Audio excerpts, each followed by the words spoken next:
Bloodward Covenant.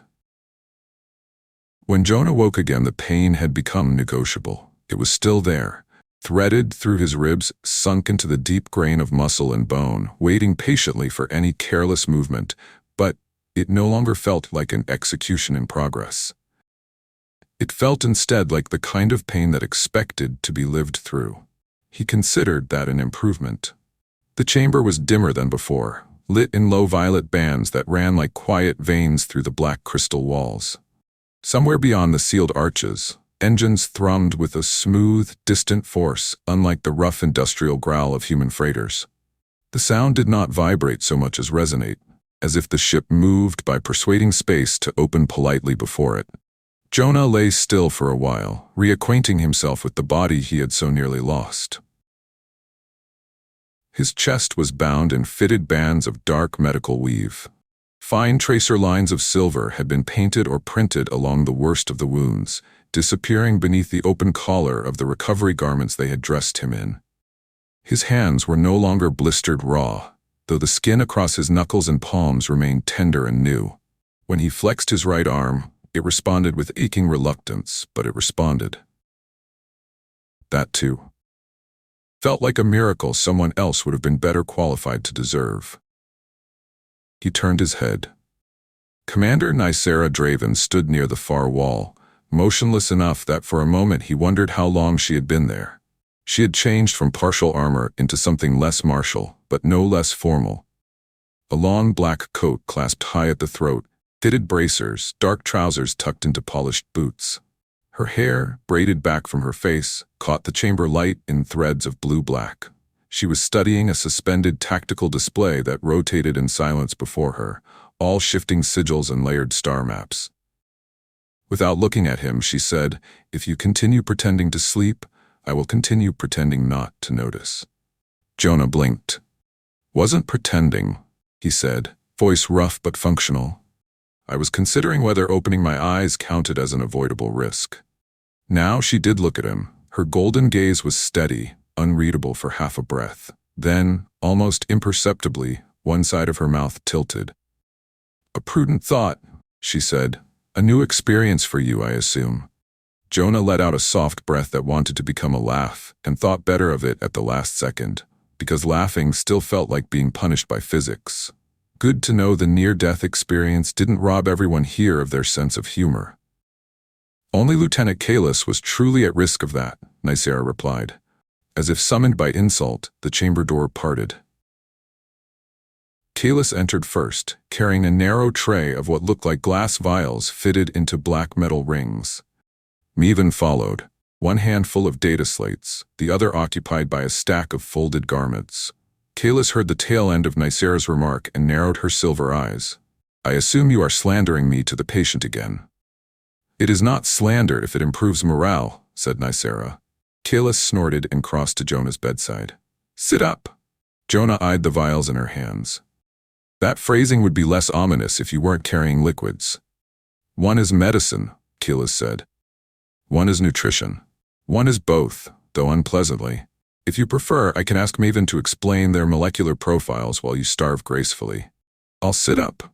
With their help, mostly Kalis physically, Maven verbally, and Nysera with the kind of silent oversight that felt somehow more authoritative than either, Jonah managed to shift upright against the incline of the recovery couch. Everything protested. Not catastrophically, just enough to remind him that surviving something was not the same as being finished with it. Kalis handed him the first vial. The liquid inside was dark red, not blood, Jonah thought immediately, then hated that his mind had gone there first. It tasted of iron, bitter herbs, and a faint electrical sting that seemed to travel down into his bones. He made a face. Kalis predictably looked pleased. "The second one is worse," she said. "Do you enjoy this?" "Immensely." Maven set the folded garments down at the foot of the bed and activated one of the data slates. "You have regained sufficient strength for briefing." Jonah closed his eyes for a moment. "That sentence sounds like trouble." "It is," Maven said. He opened them again. "Appreciate the honesty." Nysera moved from the tactical display and took position where Jonah could see all three of them without having to turn his head too much. Instinctively, or perhaps by long training, they arranged themselves in a triangle around him, protective, formal, balanced. That made him uneasy in a way he did not yet know how to name. "What's happened?" he asked. Maven flicked her fingers across the data slate. A projection bloomed into the air. Bastion Reach shone from above, then a spreading overlay of dock maps, security feeds, station manifests, intercepted transmissions. Jonah recognized the market sector as a flicker of red and black, the frozen aftermath of the attack still stamped into the image.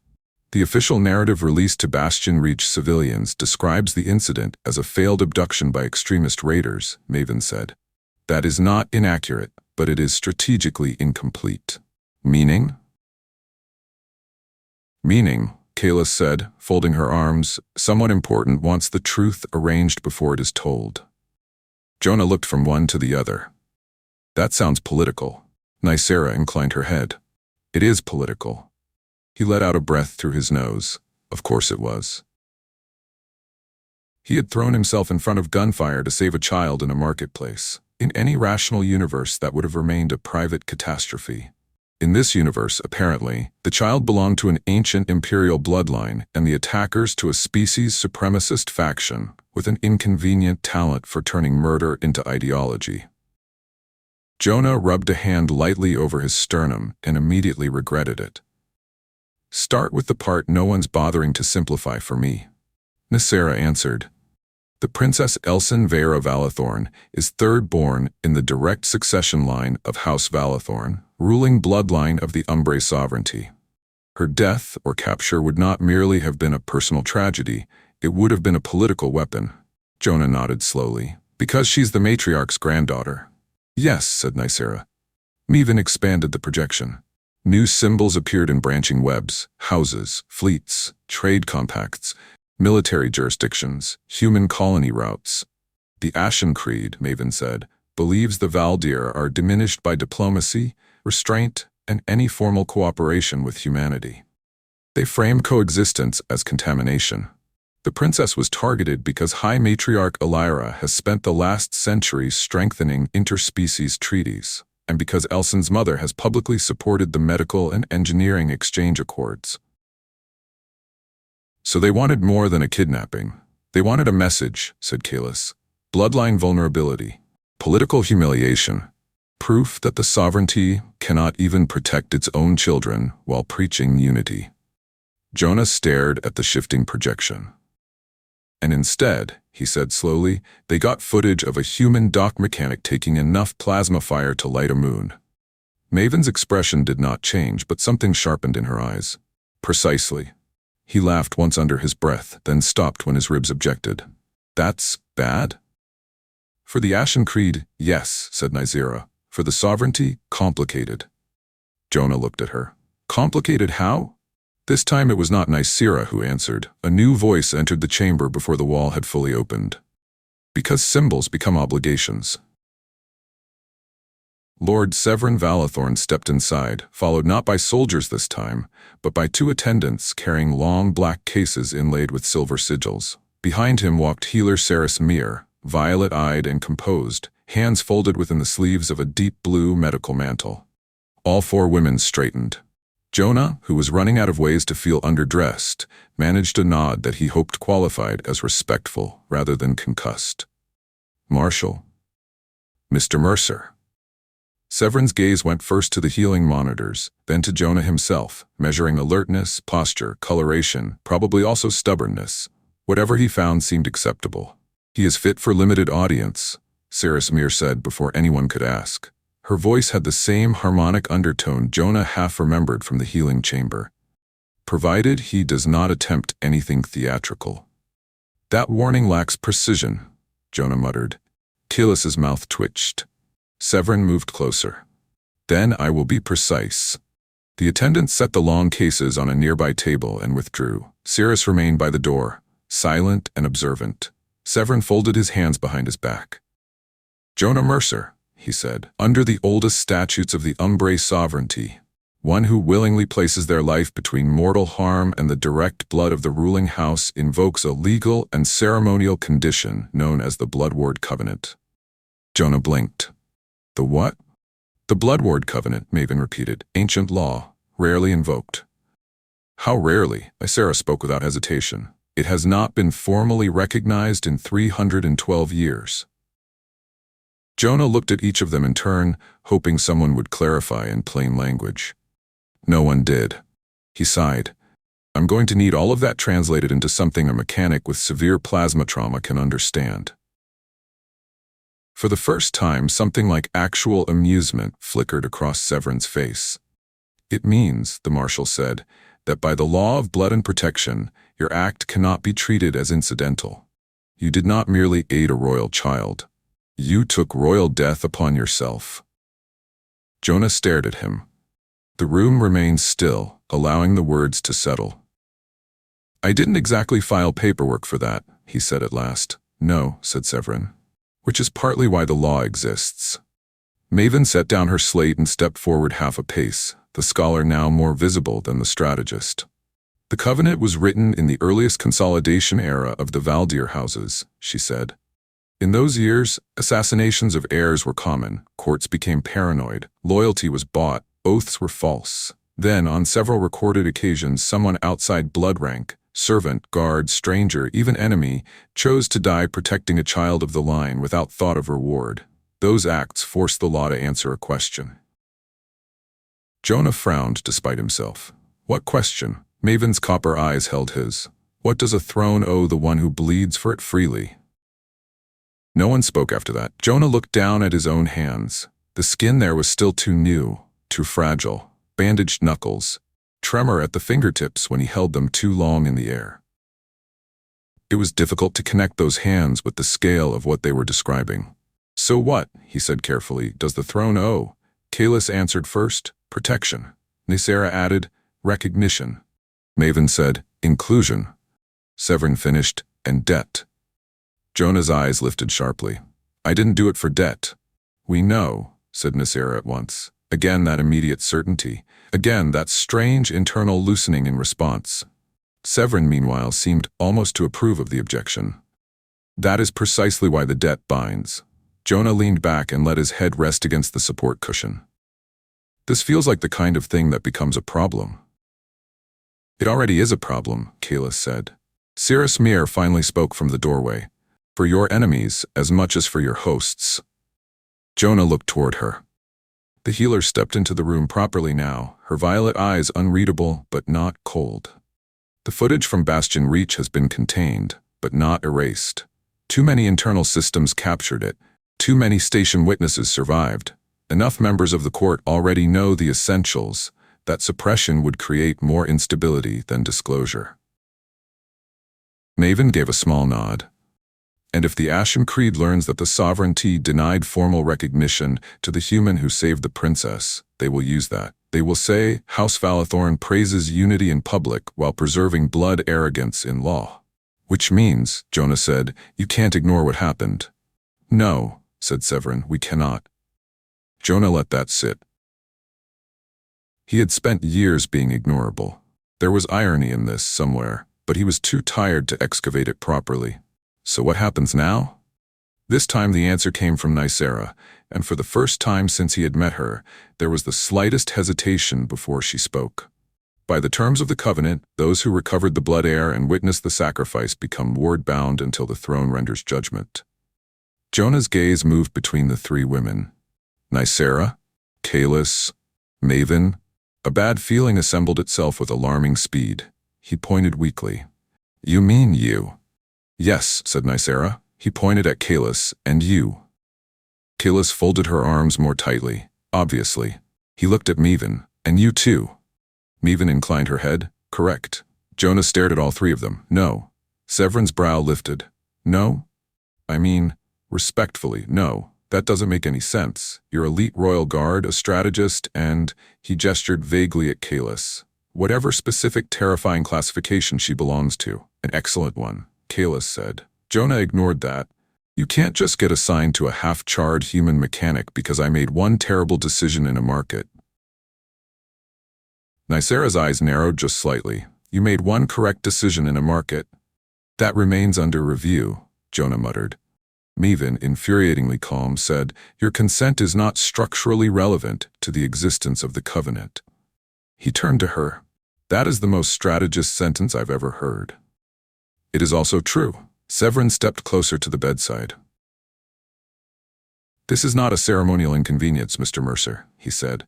"The Ashen Creed did not fail merely to abduct the princess. They failed publicly, and because they failed publicly, they now require narrative correction."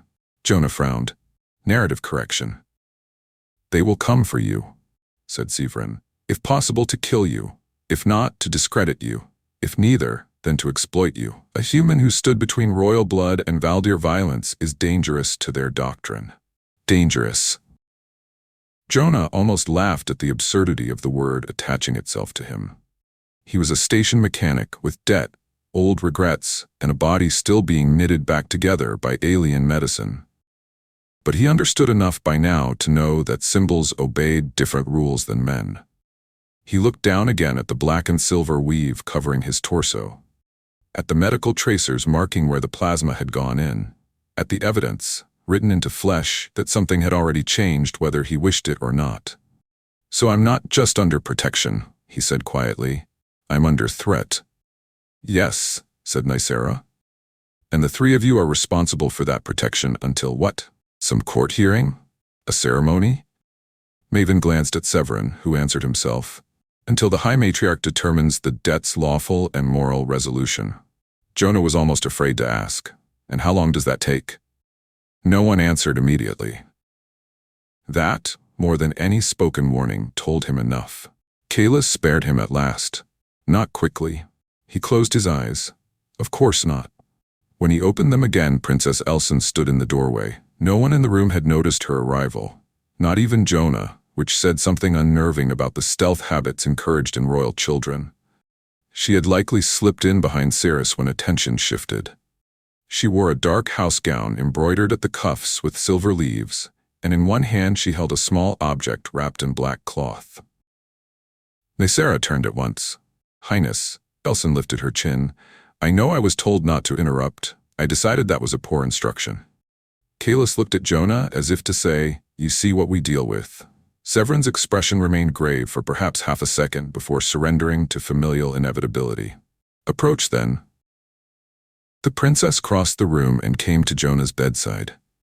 She looked less frightened than before, less breakable, but the memory of the market still lived near the surface of her face.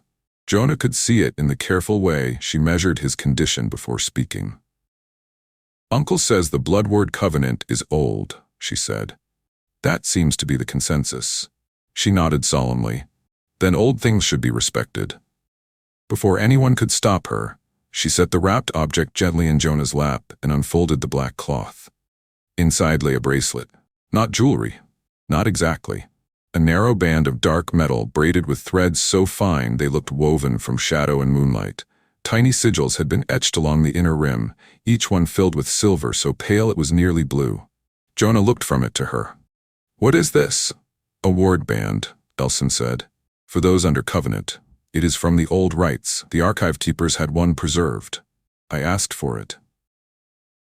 Nysera went very still. Severin's gaze sharpened, but he did not intervene.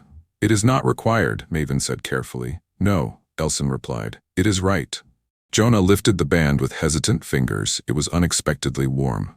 "Princess Elsen," she corrected at once. Then softer. "Please." He glanced toward the others, half expecting protest. Instead, he found all three women watching him with the same unreadable intensity he was starting to recognize as Valdir respect when it had not yet decided what shape to take. So he looked back at the child. "All right," he said. "Elsen." Some bright, private relief passed over her face. She took the band from him, and before he could object on the grounds of rank, dignity, or not understanding the procedure, she slid it carefully over his wrist. It tightened once, almost imperceptibly, then settled into place as if made for him. The sigils flared faintly. Sarismir inhaled softly. Maven's eyes narrowed in thought. Kalis muttered something Jonah did not know in a language he suspected was not intended for translation. Nysera alone remained outwardly calm, though something old and grave had entered her expression. Jonah looked at the bracelet, then at them. I'm getting the feeling that meant more than decorative sentiment. It did, said Severin. Elson placed her small hand over the ward band and spoke in a clear, formal voice far older than her years. By blood preserved and life received, let witness stand. He who wore wounds for the house shall not stand unguarded, unnamed, or alone. The chamber answered, not with sound exactly, with resonance. The black crystal walls brightened along hidden seams. The sigils beneath Jonah's bed glowed. Somewhere in the ship, deep and vast, some ancient system recognized the phrasing and woke to it like memories stirred. Jonah stared. No one was going to mention the walls could do that? Kalis exhaled through her nose. We were waiting to see if the rite accepted you. He looked at his wrist again. The ward band's light had gone soft now, settling into a pulse so faint he might have imagined it if he had not felt the answering warmth against his skin. Accepted. The word landed in him strangely.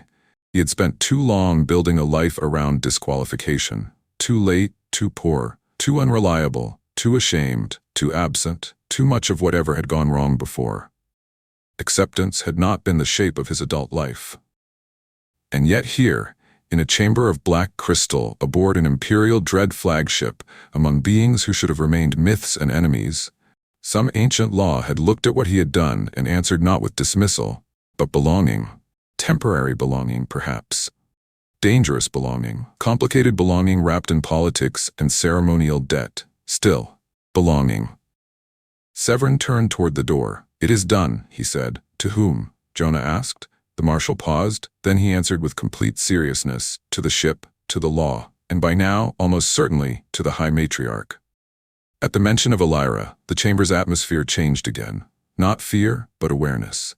The sense that the conversation had acquired a listener, even if none could see her.